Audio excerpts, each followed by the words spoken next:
I didn't do geography as my first degree. It's my third and fourth degree.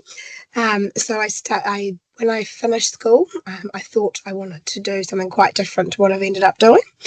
And so I completed 2 degrees. I was actually living and working in Melbourne, living and travelling in Australia. And I was actually going out to a place called Katherine Gorge in Darwin, and had one of those moments of being like, I don't want to work in an office for the rest of my life. And reflected on this and reflected, why have I not studied science? I've always loved science. Science was my best subject always through school. So decided at that point to go back to university and to start doing a Bachelor of Science, and physical geography was something that appealed to me. But it was great to have some of the sort of real world stuff that the program does, of doing field work, doing applied papers in the field.